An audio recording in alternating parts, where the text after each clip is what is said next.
This is Ginger with the Overdrive, and we're talking with Natasha Owens. First time we've had her on the show, so welcome, Natasha. How are you today? I'm good. Thank you for having me. Oh, it's totally my pleasure, our pleasure. Um, I really, really like your new song, your new album, but you have a story. So let's first find out where are you from and when did music start, and when did you kind of get interested in music and where did that come from? Well, I was raised my childhood in Tennessee, and I've been here in the Dallas, Texas area since junior high. And this is our home now. That's And good. I'm from yeah, outside Dallas. I'm east of McKinney. Do you know where McKinney is at? I sure do. We live in Prosper, which is west of McKinney, My right best on the friend other lives side of in it. Prosper. My best friend Wow. from like all my high school days, everything. Um, It is a but small world. in that, and but I was raised in Farmersville, Texas, which no one Yeah, usually. You know where it's at? I know where it's at. It's near Wiley, Well, actually. it's between like if you head east on 380 from McKinney, about Yeah, 15 minutes you'll hit it. It's past the Walmart. Once you pass the Walmart in Princeton, you got about 5 minutes. yeah, I know exactly where it is. We've that way going to and from Wiley before, so Oh, if you go to 78, there's keep it. going. Yeah. Yep. Wow, that's pretty wild. That you Oh, most people they tell me they're in the Dallas area and then I say Farmersville and they don't know. But if it's say McKinney or Allen or something, then they're like, oh yeah. And then I just say, go east, young man. Uh, so you have um, your music career um, was kind of rooted in a tragedy I read. So I really would like to hear you like kind of give your take on what happened. yeah, so I come from a musical family, but I struggled with anxiety and just not wanting to be in the forefront. And that led me into my adult years. And 7 years ago, my dad was cleaning his guns and he was retiring and moving back to Tennessee. And there was a bullet in the chamber that he didn't see, and it went off and hit him in the heart. And so he passed quickly within like 90 seconds. And I was the strong one for the family, not only for my sibling and my mom, but for my kids as well. And when the shock wore off, it was about the year mark that I actually dealt with the grief, and I down spiraled very quickly into depression because of the things that I spoke. I was very angry, Yeah. and I put myself into a depression because I was angry at God. And 6 months into that depression, I was spiraling pretty out of control in bed most days. And my pastor called and asked me to be a music minister, which I thought was crazy because I said, I'm in the midst of depression and I can't help anybody. I can't even help myself. And I'm very mad at God. So, how can I motivate people and point them in the direction that God is great when I don't feel that way? And he just kept calling and kept calling. And finally, he called on a day that I was really tired of feeling the way I was feeling. And I was already dealing with the thoughts that, the world will be a better place without me. And he called and said, this is what God wants you to do. And if you'll just accept it, as you're ministering to people every single week, God will give you what to tell them and what to sing. And you're going to get your healing in return. And he said, I feel like that God always gives a lifeline, but this is your last lifeline. And little did he know it was the perfect day to tell me that. And I told him, I said, I can't even read my Bible or pray. I'm not to that point yet. And he said, I said, is that the type of music minister that you want? And he said, that's the type that God wants. And so he allowed me to kind of be a work in progress. And it was hard. It was hard to stand up there on the platform every week. And when I still felt depression and I still felt anger and I still felt all the thoughts that I had to work through. So it took me a while to dig out. But from that point forward, I don't think I got any further away. Uh, but that was a training ground for what I'm doing now. And never did I ever expect to be doing it in the in the professional world on different stages because I had to overcome anxiety through the midst of that as well. I couldn't even talk to people without my mouth going dry and just about feeling like I was going to pass out. So I had to overcome all of that to go into the direction that God wanted me to go in. It's hard to know that too. It's hard when I've been in those moments too where, you know, like for me, it was my kids, when my kids were kind of needing me to be their cheerleader. And it was like, there were these times after my divorce where it was like, I honestly don't know how I'm going to pack your lunch, much less, you know, Right, get you excited about your field trip, or yeah, be there because the one girl at school that you really like, she won't talk back, she won't talk to you, like whatever drama was going on. And it's so hard to, but that's the perfect time to be in ministry, because then your eyes are off of yourself and they have to be focused on God, and right, when we're able to finally pull our focus onto him, and because we can't do it in our own strength, and we try and we do it over and over, we constantly are trying to take the wheel basically. And when we were never meant to be driving this thing in the first, but I can't exactly. even imagine losing your father. I and I grew up around guns, and you know I know that is all too common, that happens. But yeah, I mean, for it to hit him in the heart, yeah, it would have. I mean, it's a matter of seconds, and then your life just completely changes. Now you did an AP called "No One But You" in 2016, but you're already coming back with "We Will Rise," your sophomore album, that came out in July, which produced by Ed Cash. You cannot go wrong with Ed Cash. I mean, He's that's unbelievable. I mean that's He's another one like JJ Weeks in the fact that he has such a servant's heart and he's so humble. Um, and and he's he's a been in the brilliant industry wordsmith. so long, you wonder, you think he's not going to have that, when you meet him, you just think he's not going to have that Yeah, kind of attitude, but he does. I He's expected him to be completely intimidating, and I was very wrong. I mean, within moments, you felt like you'd known him all your life. He made you feel really comfortable.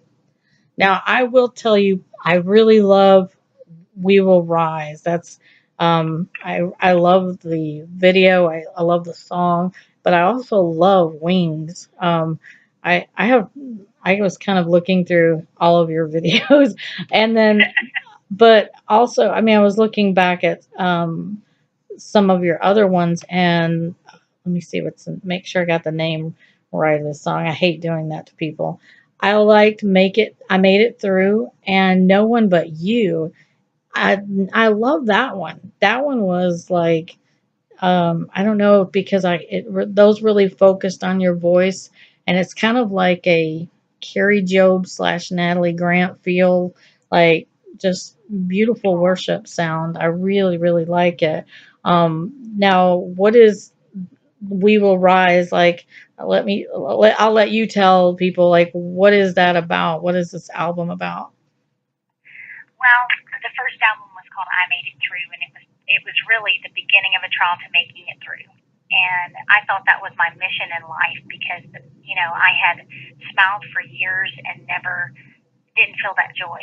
I was dead inside, and the moment that I made it through, I smiled for the first time in years and felt the joy. And so I wanted everyone to experience that feeling. So it was catered around that. And so we went out and started concerts and touring and so forth. And God God had other plans. He A lady that I went to church with had a dream. Long story short, she reached out to me and said, I had this dream that I don't know what it means, but it just kept saying that making it through is not the true mission, that rising above it is the true mission, and I will take you there on wings. And I said, did you know I did a CD called I Made It Through? And she said, I had no idea. So Wow. I knew that that was my focus for the next album. And God has taught me so much since then that so many times people don't make it through, they get stuck, or they make it through and they say, thank God until next time, but they don't do anything with it and they don't help anybody else. Our true mission in life, I feel, is how we're going to get our true healing is to turn back and help somebody else along the same path that um, is struggling, that's not as far as you are, because the scripture says that we shall overcome by the word of our testimony, and that's what we have to do. We have to share our testimony. So I'm sitting in front of Ed Cash and I'm telling him this story, and he just up and says, hold on a second, and walks out of the room. And I thought our time was up, and he came back in and he said, I don't know you very well, but as you were telling me that story, God started giving me this song, and I wanted to get it down on voice memos before I lost it. And so he started playing it, and it's The Course Till We Will Rise. And we haven't changed a thing since that day of the course. And I started crying, and I said, Ed, that's exactly what I need for this album, because I came in with an org chart. He had never seen a musician come in with an org chart. I had right. I'm very analytical. I had rising above in the middle, and then That's awesome. yeah, every topic around that. And so I said, "Can I have that song?" Because I thought it was the greatest song I'd ever heard, and I just thought he could give it to anybody. And he looked at me and he said, "Tosh, God gave me that song for you, and I want to help you write it. And the rest of it, I want you to help me, and it's going to be our song." And so he allowed me to go back with him and help create the verses and the bridge to make it a complete song. So that has a special place in my heart, because I feel like God breathed into that song. As songwriters, we can try to make words match and rhyme and make it perfect, but when he just breathes into a song like that, it makes it a little different.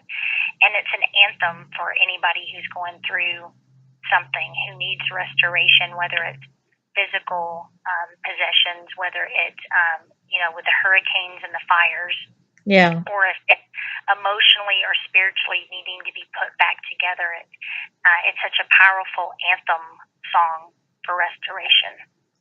So we're And very proud of it.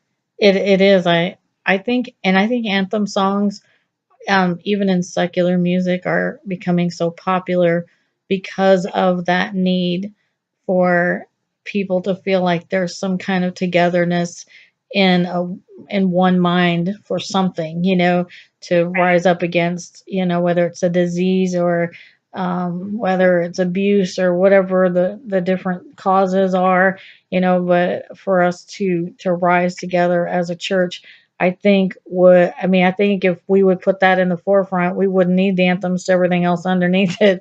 But That's right. but obviously not the entire world is on the same page with us on that. But one of the things that I was when you were talking about, you know, um, you know, making it through it, um, so I had somebody tell me one time when I was going through something, she said, you're trying to find your way around the fire, avoiding the fire, going around it somehow, but you have to go through it.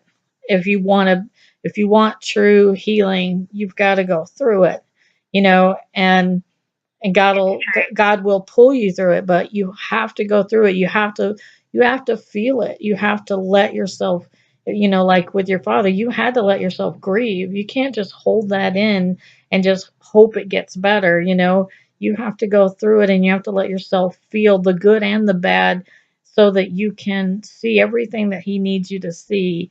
And he'll not only pull you through it, but like your next album, he'll help you rise above it and make us, like in your situation, take your story and bring it to the masses. And when you're doing a concert and things, you can tell people, because when you talk about depression, I mean, there is, whether it's, people act like it's a young kids thing, and it's not. I mean, it's very common in young people, and it's more common than it ever has been, I think. But you know us adults got some pressure too. And it's there's so many people struggling with depression, and in the church even, people act like we're immune. If you're a believer, then depression's something that won't happen to you. But the But enemy knows how to people use are it. sitting out. People are sitting out on the pew, and they're a part of congregations. And mental illness is something that's kind of uh, it's a scary topic, and it's something that we don't talk about a lot in churches because some people will say, "Well, you just need to have faith," or they'll throw different things like that out, and it has nothing to do with having enough faith. Sometimes you just get so engulfed that you can't see the light of day, and you need someone to just be real and say this is a topic in our country right now. It is a topic in our churches. People are dealing with depression to the left and to the right of you on the pew, and you have to understand that it's okay to talk about it. And when you watch people talk about statistics when different things comes up, of course in the mainstream media right now, sexual misconduct, whether it's assault, abuse, whatever is going on, that's kind of in the forefront. Everybody's like all these accusations are coming out. Um, and I'm glad that people are like speaking up and trying to deal with something that happened to their in their past. But one of the things is um, when I was um, thinking about all those things, they talk about statistics, and even, like in abuse, they say like 1 out of 4 women has been or is being abused. Okay, so if you got more than 4 people in your church, the statistics say you've got some abused women in your church, and they could be being abused right now. And Right. if they're not talked about from a platform like from an artist and the music, they're not talked about from the pulpit. If we aren't talking about them like that, I mean, it's hard. I mean, I grew up in church. Thankfully, my mom was a believer and a great single mom. She raised me in the church. So, but it was still like if I went through something very, very difficult, I didn't feel like I could just, look at somebody, even if I just adored that person, like I could just be saying, oh, by the way, you know, my boyfriend is, I think, abusive, and I'm really depressed about it. By the way, can we talk? Like it's people, that's the first place people should be able to go. And it should be a literal sanctuary. But yet, sometimes for Christians, that's the last place we go because we don't feel that ability, like, because it's not talked about. It's not we talk about everything else. It's okay to be a drug addict or have a gambling problem or be an alcoholic. But if you're a victim of abuse or depression or anything that's a topic that scares them, like you were saying, like mental illness, I think, we've got to get our hands dirty. And I think that's something that hasn't been something that, I mean, if it's happening in the mainstream and it's coming out of the woodwork, it's going to come out in the church too. And we need to get to the forefront and say, you know, here's these stories. And that's the best thing you can do through your music and your concert events is to bring your real story and let people know they're not alone. I mean, because if somebody had come to you and say, "Hey, I've been through this or I'm going through this now," that would have made all the difference, correct? I mean, Yeah, absolutely. And even though depression is considered under the umbrella of mental illness, anytime anybody goes through something faith shaking, they yeah, go through the steps of grief almost, the denial, the acceptance, the shock. And it's a battlefield of your mind, is all it is. And if the yeah, thought takes root and it stays there too long, then that down spirals into depression every time. We have to nip those negative thoughts and nip our speech. Our speech is so powerful because it begins to, what we speak is sends seeds that plant up and into our mind, and then it just takes over. We have to combat the negativity with positivity and with worship songs and with the Word of God. now you are going to do um a tour. Well, you're touring now, I'm assuming, right?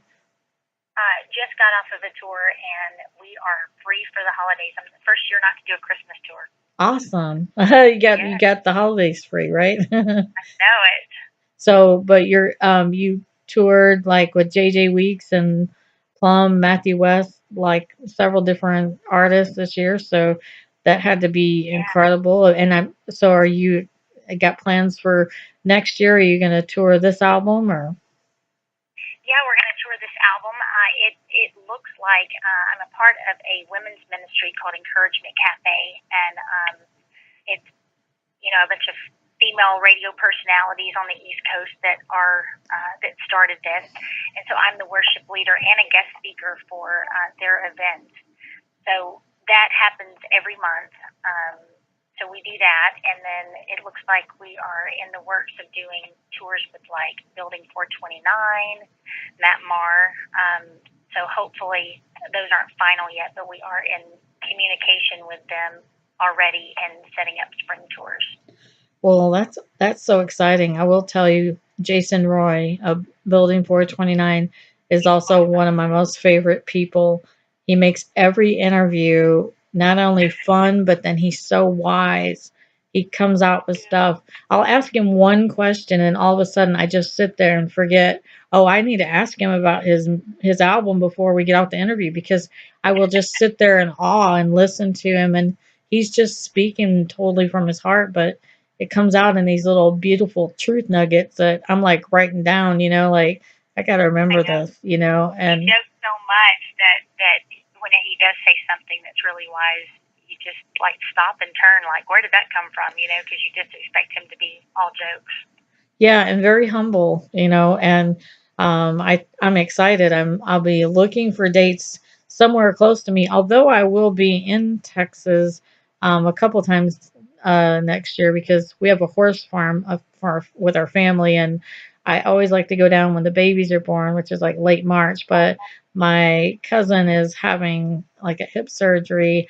The one that mainly runs the horses, she's having her hip surgery in like mid January. So I plan on going down there about mid January and like staying like a month and play with my horses and help my cousin. And so Awesome. Well, reach out if I'm in town. I'll meet for lunch or dinner or coffee or something. absolutely. Yeah, because she lives out in, you probably don't know where Ladonia is, but it's out by Commerce. Oh Um, yeah, I know where so Commerce it's is. East Texas a little bit. It's probably, I don't know, hour and a half from 2 hours to Dallas, something like that, depending on who's driving, I think. But I'll I get certainly. there a lot quicker than my husband does. Yeah, my son drives like Mr. Magoo. He still has no idea who Mr. Magoo is, but I tell him that's who he drives like. Cause just Google him, like watch his cartoon. That's how you drive. um, but your website is natashaowensmusic.com for anybody who wants more information about your touring and your music Yeah. and where everything's available. And so I'm sorry that I have to wrap up only because I have another interview, but we will share this interview on social media so everybody can hear your story and you can share it with everybody. We put it up on YouTube, and thank you so much. And I will keep in touch with you. Thank you. You got my personal phone number now, so you can call me anytime, text me, and as well as I will definitely let you know when I'm in town. And if you can meet for lunch or dinner or whatever, then that would be amazing. Yeah, that'd be great. And if I could say one more thing, Sure. just 1 second. So when the Hurricane Harvey and so forth came through, we decided because We Will Rise is such an anthem Yeah. that all the proceeds for the new album would go towards hurricane relief. Um, Wow. um, Headline News and CNN picked up We Will Rise and put it behind the hurricane picture and videos of devastation of it because they loved it so much. And so that's been able to be able to spread the message. But now we have Irma and Maria and the California fires. So all the money for the We Will Rise album from now until the end of the year is going to the all the disaster relief is going to be divided into the four categories. So Well, and I had looking friends and family affected by Harvey. I was actually in Texas. to I left I went down for a visit, and the night I left was when people were arriving at the airport from Houston area to the Dallas airport. When I left Dallas airport to come back to Detroit, they were literally starting to come. People were crying. Like I literally got out before everybody's flights got, moved and everything else. It just so happened I happened to be there just as it hit. I was literally Right. watching the news while I was down there as it happened, and it was it was such a devastating thing. And my nana has a therapy dog, and she took her therapy dog down to where the people were that were being rescued from the hurricane to minister to kids and people. You have no idea what a 140-pound long-haired German Shepherd that looks like a big fluffy wolf, Oh. but is sweet and adorable and has one ear down. Like, he's very Oh. adorable. So I think that's amazing. So I'll be sure and share that about your album. So that's basically you get free music and donate to disaster relief at the same time. So Yes. get a great album and do some good at the same time. So good Christmas present. Gift it. Yeah. Gift it I to other know. people, and then you give the gift of, you can tell them you donated to disaster relief on their behalf, and here's an album for you too. Right. That's right.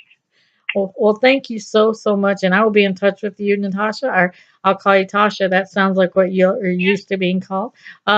So I Right. will be in touch with you, and thank you so much again for joining us. And we'll, like I said, we'll share the interview and spread the word about your music.